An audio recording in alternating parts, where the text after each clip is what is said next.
Welcome to Work, Life and Conspiracies, the podcast that excavates the hidden narratives on seismic shifts in moulding the United Kingdom's political landscape. I'm your host, Michael Deegan. In this special extended episode, we embark on a comprehensive journey into one of the most polarising and transformative developments in recent British history, the meteoric rise of Muslim members of Parliament in Westminster. This isn't merely a tale of increased diversity or minority representation triumphing in a multicultural society. Far from it. We'll discuss how a growing number of these MPs have channeled their platforms towards prioritizing the interests of Muslim communities, both from election campaign laser focus on the Palestinian case rather than the local issues, like healthcare or economic inequality, to advocacy for integrating elements of Islamic jurisdiction, such as Sharia principles, into the UK's legal and social fabric. We'll uncover the evidence, the debates, and the society ripples. We'll examine specific controversies that have ignited public fury, the exclusion of women and girls from charity fund runs in the name of Islamic modesty, the push for a new Islamophobia law that critics fear could stifle free speech and criticism of religion, and the attempted ban on Israeli football fans attending matches, seen by many as important foreign conflicts into British leisure, drawn on a wealth of sources, including parliamentary records from Hansard election data, media analysis, public opinion polls, and real-time disclosure from social media platforms like X, will paint a nuanced picture. This episode features recreations based on actual quotes from key figures, expert insights, and a chronological deep dive into the historical context to provide the depth this topic demands. Why does this matter? Because Britain, a nation built on secular democracy, the rule of law, and shared national identity, is now grappling with the realities of sectarianism politics. As Muslim representation surges, reaching a record 25 MPs in the 2024 elections, questions arise. Are these parliamentarians elected to serve all constituents or primarily to advance faith-based agendas? Is this a natural evolution of multiculturalism or a harbinger of deeper divisions? We'll explore without bias, letting the facts speak while acknowledging the complexities of integration, rise in Islamophobia, and the legitimate aspirations of Muslim communities. Buckle up for this marathon exploration. We'll break it down into sections for clarity, with pauses for reflection. If you're new here, subscribe for more unflinching dives into Britain's evolving story. We'll start at the very beginning, with the historical roots of Muslim political engagement in the UK. To grasp the current surge, we must rewind the clock back to the mid-20th century, when the seeds of Muslim political representation were first sown. Britain's Muslim story begins in earnest after World War II, amid the empire's dissolution and the urge needed for Labour to rebuild a war-torn nation. The British National Act of 1948 opened doors to Commonwealth citizens, drawing waves of immigrants from Pakistan, Bangladesh, India, and later Somalia, Turkey, and the Middle East. By the 1961 census, around 82,000 Muslims called Britain home. By 1971, that number had swelled to over 226,000. These early arrivals clustered in industrial hubs like Bradford, Birmingham, and London's East End, taking jobs in textiles, steelworks, and public transport, the backbone of post-war recovery. Initially, political engagement was minimal. Many viewed their stay as temporary, focused on remittance rather than integration. But as families reunited and communities grew, so did awareness of discrimination. 1960s and 70s saw racial tensions erupt, from Enoch Powell's infamous Rivers of Blood speech in 1968, predicting conflict from immigration, to the Notting Hill riots. Muslims, often lumped with other South Asians, beginning organizing. Mosques like the East London Mosque, established in 1910, but expanded in the 1980s, become hubs not just for worship, but for community advocacy. The turning point came in the 1980s and 90s, amid global events that politicized Islam, the Iranian Revolution of 1979 and the Salman Rushdie affair in 1989, where Ayatollah Khomeini's fatwa against the satanic verses sparked protests in Bradford, thrust British Muslims into national spotlight.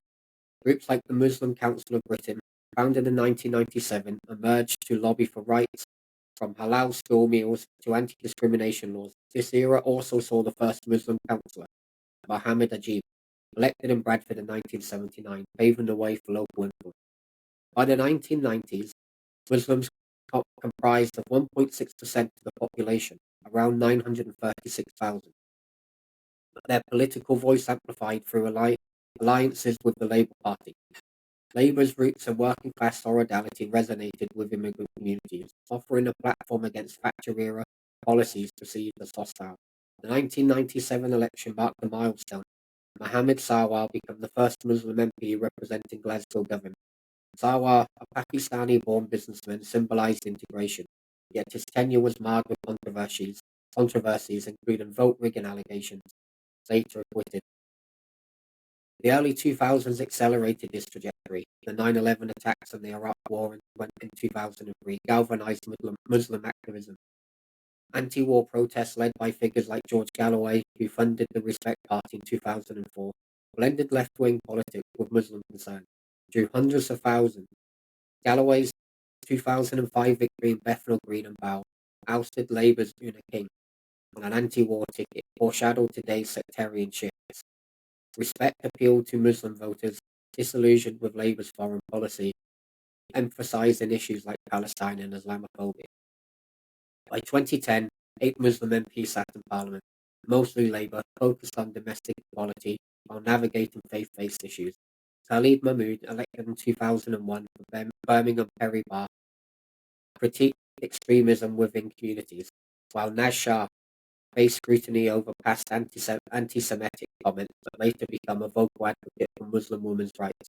The 2011 census revealed 2.7 Muslims, 4.8% of the population, concentrated in urban areas where bloc voting could sway elections. This period also saw tension rise. The 7/7 London bombings in 2005 fueled Islamophobia, prompting calls for better representation to counter radicalisation. Yet, as Praveen Akhtar notes in her speech, Muslim participation evolved from ethnic solidarity to faith-based mobilization influenced by global Ummah ideals. By 2019, 19 Muslim MPs were elected, a record then, but the stage was set for 2024's explosion, driven by Gaza's shadow. This historical arc reveals a progression from marginal voices to influential players. But as we'll see, the 2024 election transformed representation into something more assertive and divisive. July the 4th, 2024, date etched in British political annals. Labour, under Keir Starmer, stormed to a 174-seat majority, ending 14 years of Conservative rule. But beneath the red wave lurked the green undercurrent, the colour often associated with Islamic solidarity. A record 25 Muslim MPs entered the House of Commons, up from 19 in 2019, representing about 3.8% of MPs, while Muslims comprise 6.5% of the population. This included 18 Labour members, but the headline grabbers were the 5 independents and Jeremy Corbyn, all elected on pro-Palestine platforms. The surge wasn't organic happenstance. It stemmed from calculated mobilisation. The Muslim Vote Campaign, a grassroots initiative, endorsed candidates based on 18 demands, including UK recognition of Palestine, ending arms sales to Israel, and scrapping anti-boycott legislation. In constituencies with high Muslim populations like Leicester South, 30% Muslim, or Blackburn, 35%, the bloc proved pivotal. Spotlight on victors. Shocker Adam, an optometrist, risk. Unseated Labour's Jonathan Ashworth in Leicester South by 779 votes. His victory speech, this is for Gaza. Adnan Hussein, barrister, triumphed in Blackburn, defeating Kate Bolland amid chants of Palestine solidarity.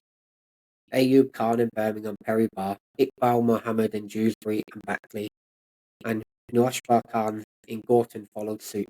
Even Corbyn, expelled from Labour, retained Islington North, emphasising foreign policy.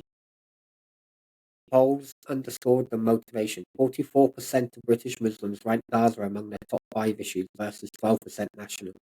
This wasn't about NHS waiting lists or potholes, it was sectarian.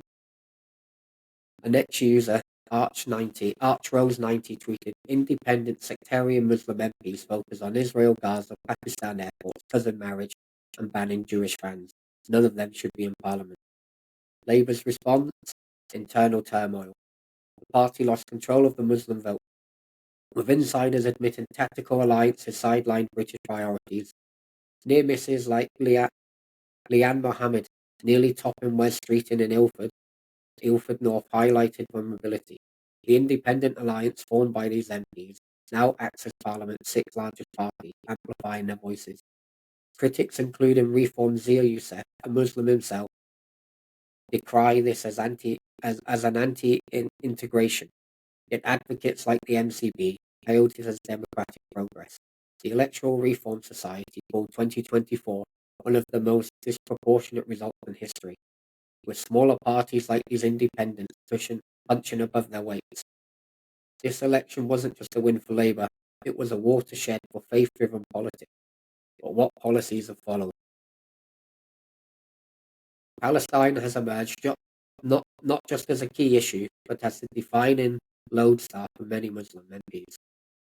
Often eclipsing pressing UK-centric concerns like housing shortages, economic stagnation, or public service reform. This focus has intensified in 2025 as the Gaza conflict continues to dominate headlines, fueling a narrative where foreign solidarity trumps domestic duty. In their maiden speeches following the 2024 election, independents like Shopkat Adam wasted no time demanding an immediate arms embargo on Israel, while Ayub Khan advocated for deploying UK troops to support humanitarian efforts in Gaza. Proposals that, while humanitarian in intent, divert parliamentary time from local crises.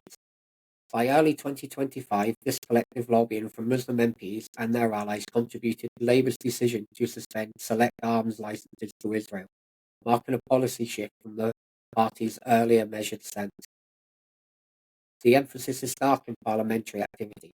Adnan Hussein's initial intervention in the House zeroed in on Palestine, bypassing Blackburn's persistent challenges such as unemployment rate hovering at 8%, higher than the national average, or the town's struggles with deprivation and infrastructure decay.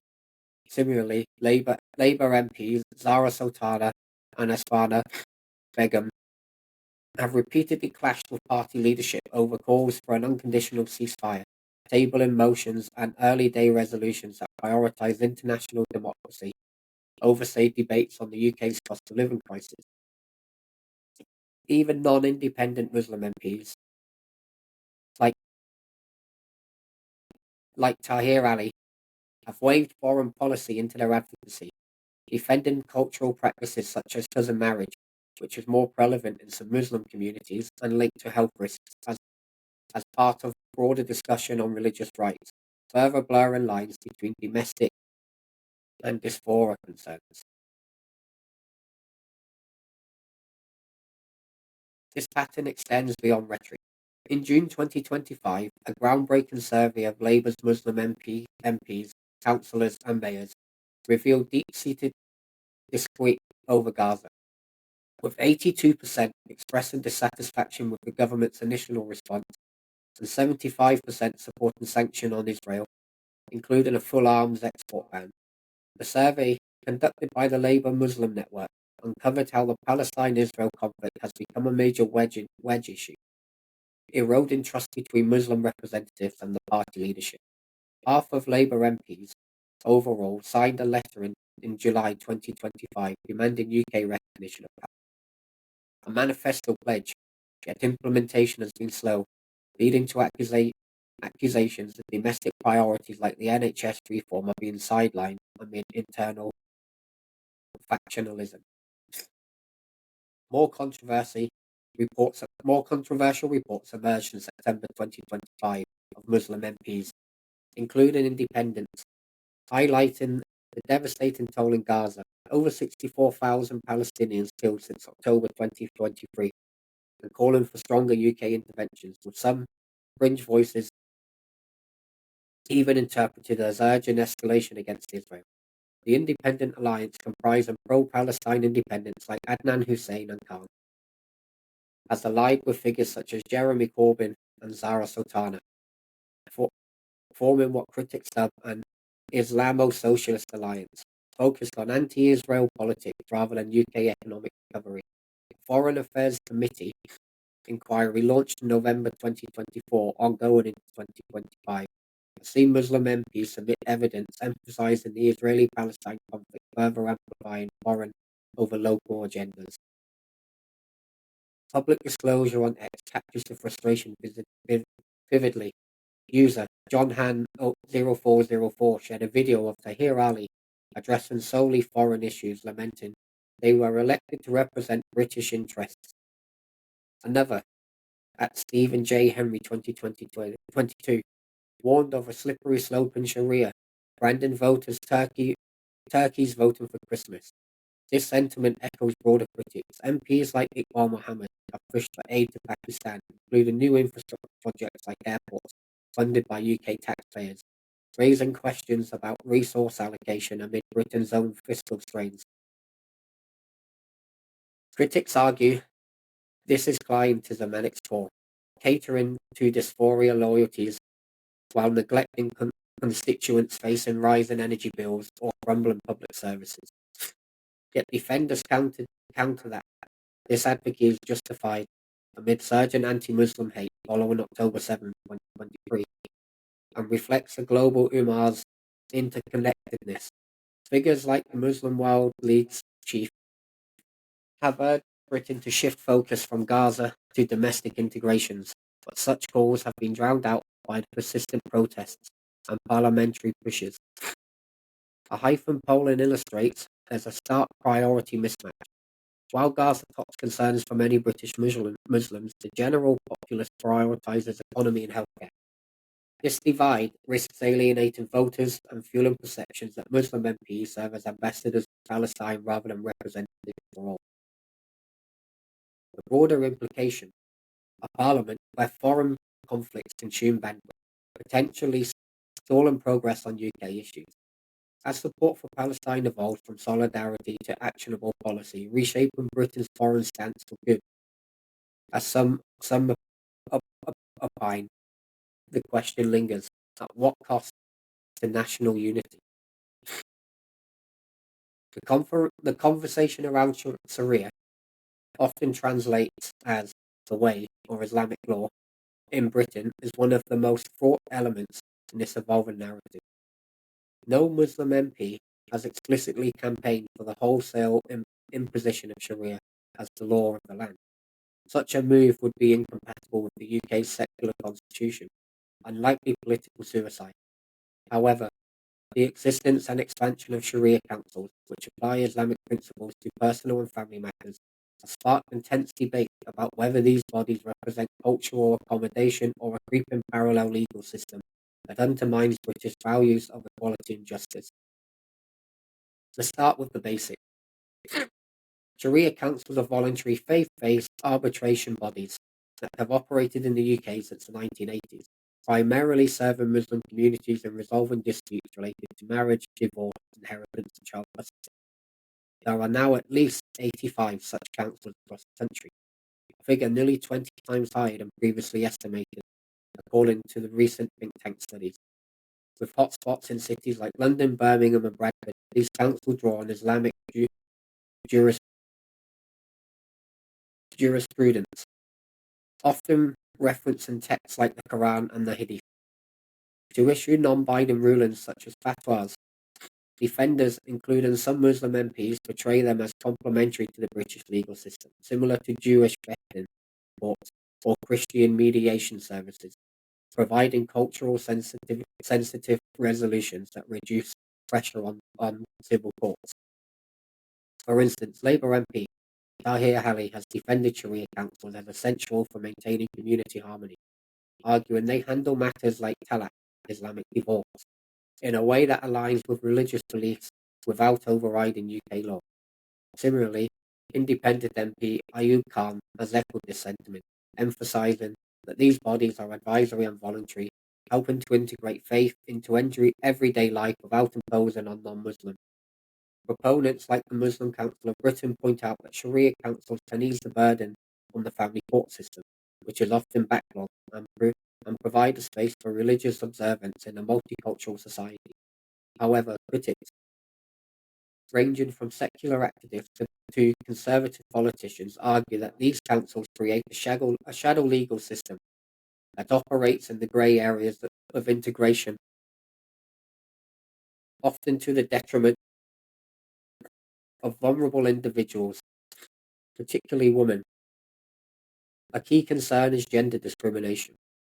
Under some interpretations of Sharia, men can divorce unilaterally by pronouncing talaq 3 times, while women must navigate more arduous processes like khula, sometimes requiring them to return to the dowry or prove fault. Inheritance rules often favour male heirs, granting them double the share of females, which contravenes the UK's equality laws. Child custody rulings often have been criticised for prioritising fathers after a certain age, regardless of the child's best interests as defined by British standards. Baroness Caroline Cox, a long-time campaigner against Sharia councils, has highlighted cases where women face pressure to accept rulings that sanction polygamy, illegal under UK law, but tacitly recognised in some councils, or endure coercive control. In 2018, a Home Office review through not leading to outright bans, acknowledged these issues, recommending better regulations to ensure women's rights are protected.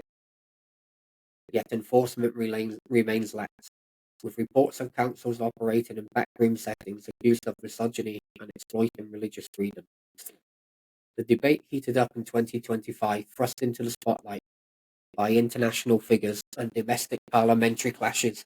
In September 2025, US President Donald Trump, during a UN speech, lambasted London Mayor Sadiq Khan and claimed the city was pushing for Sharia law, labelling London the Sharia capital of the West. Prime Minister Keir Starmer dismissed this as ridiculous nonsense, but the remarks reignited fears, with media outlets like the Daily Mail exploring how London has become a hub of fatwas and Islamic arbitration. In Parliament, the issue boiled over on September 16, 2025, when Reform MP Sarah Pochin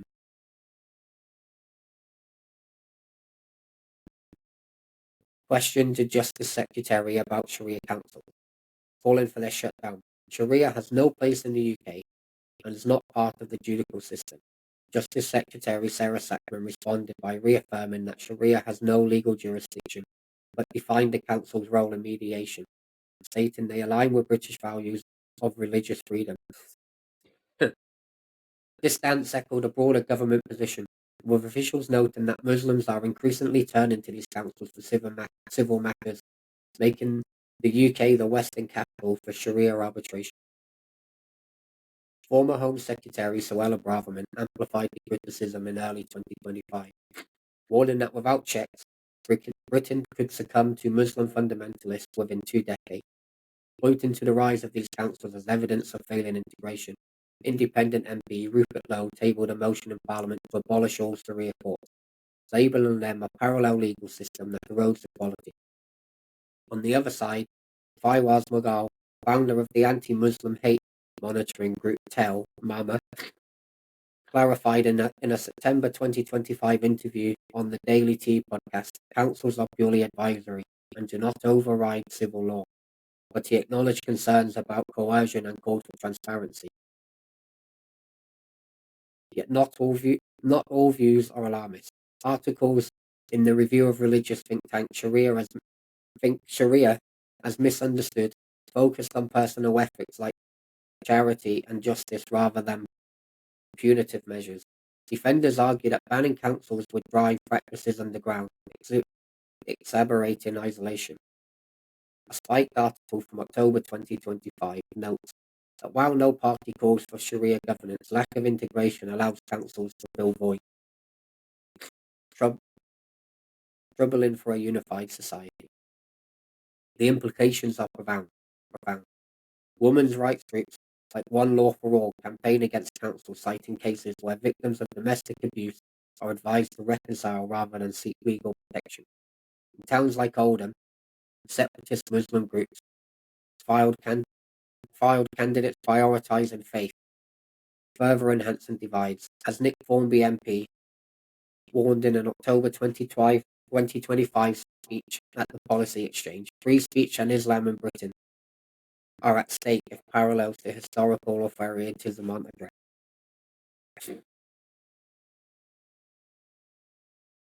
This expanded lens on Sharia reveals a tension between religious liberty and secular equality. While Muslim MPs like Ali defend cultural accommodations, critics see a slippery slope toward division. Cultural flashpoints in 2025 have vividly illustrated how Islamic norms are clashing with Britain's secular tradition, sparking nationwide controversies that highlighted perceived impositions on public life. Two incidents in October stand out: a charity fund run that excluded women and girls, and a football match ban on Israeli fans, both tied to influences from Muslim-led initiatives and MPs. First, the Muslim charity run in London's Victoria Park on October 12, 2025, organised by the East London Mosque Trust, billed as an inclusive 5K fundraiser for humanitarian causes. The event shockingly barred women and girls over 12 from participating, citing Islamic principles of modesty to avoid mixed gender running. Organisers offered a separate women's-only event, framing it as a way to encourage broader participation within cultural boundaries. But the decision ignited fury across the political spectrum. Community Secretary Steve Reed branded it horrific and absolutely unacceptable, emphasising that such exclusion undermines Britain's value of equality. Angela Rayner, Deputy Prime Minister, echoed this, calling it appalling and highlighting how it sends the wrong message in a diverse society. The mosque defended the policy, stating it aligned with religious sensitivities and promoted family involvement, but faced a barrage of hateful emails and online backlash. A female leader from the mosque retorted that Muslim women do not need saving, arguing the event was empowering within its context. Critics like barrister Charlotte Proudman suggested it violated the Equalities Act by enforcing gender segregation. Media outlets declared it as misogynistic, with the Sun slamming it as discriminatory and the Mail on Sunday revealing the ban's details, noting it extended to teenage girls. Social media amplified the outrage. Instagram user, the feminist lawyer, called it a shift towards fundamentalist norms, while others linked it to broader pressures from Muslim communities demanding accommodations like gender-separated activities and schools and public spaces. While not directly orchestrated by MPs, the incident reflects advocacy from figures like Naz Shah, who have supported similar measures as inclusive for Muslim women. Though this has drawn accusations of endorsing segregation, it underscores a pattern: Muslim-led events pushing for modesty rules in public venues, raising questions about compatibility with UK equality laws. The controversy paled compared to the football fiasco unfolding simultaneously. On October 17, 2025, Birmingham City's Council Safety Advisory Group, advised by West Midlands Police, initially banned fans of Israeli club Maccabi Tel Aviv from attending their Europa League match against Aston Villa at Villa Park on November 6th. The division cited high-risk intelligence on potential violence from pro-Palestine protests, including concerns of extreme Maccabi ultras with a history of clashes. Independent MP Ayub Khan, elected on a pro-Palestine ticket in Birmingham Perry Barr, vocally supported the ban, hailing it as the right decision for public safety, and launching a petition that garnered significant local backing. Locals in Birmingham were split. Some praised the caution and amid Gaza tensions, others decried it as creating no-go zones for Jews, importing Middle Eastern conflicts into British sport. Khan reported facing Islamophobic abuse over his stance, including threats to his family. Sociologists noted the ban risks escalating violence by inflaming divisions, while fans and Maccabi officials expressed outrage at the perceived capitulation.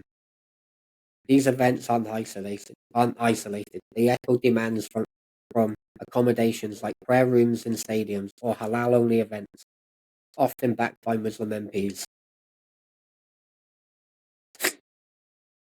The push for a formal definition of Islamophobia, or anti-Muslim hatred, has been a simmering battleground in 2025, intensified by rising hate crimes and fears it could muzzle free speech.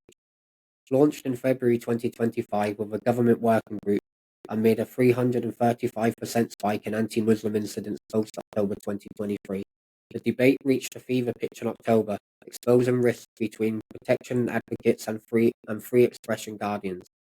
Muslim MPs, including those in the Independent Alliance, have championed a broad definition to combat surging hate, with figures like Shabana Mahmood warning of an explosion in unreported Islamophobia that demands legal safeguards. The all-party parliamentary group on British Muslims proposed Islamophobia is rooted in racism and is a type of racism that targets expressions of Muslimness. Proponents argue it's akin to the IHRA definition of anti-Semitism, essential for prosecuting slurs and violence against Muslims. However, by October 2025, Labour rode back on a sweeping term, opting for anti-Muslim hostility to preserve the right to criticise Islam as a religion, a move praised by free speech advocates, but decried by Muslim groups as a dilution. Critics, including former Faith Minister Lord Khan, urged full adoption, warning that ditching Islamophobia lets right-wing agendas dominate, leaving Muslims vulnerable.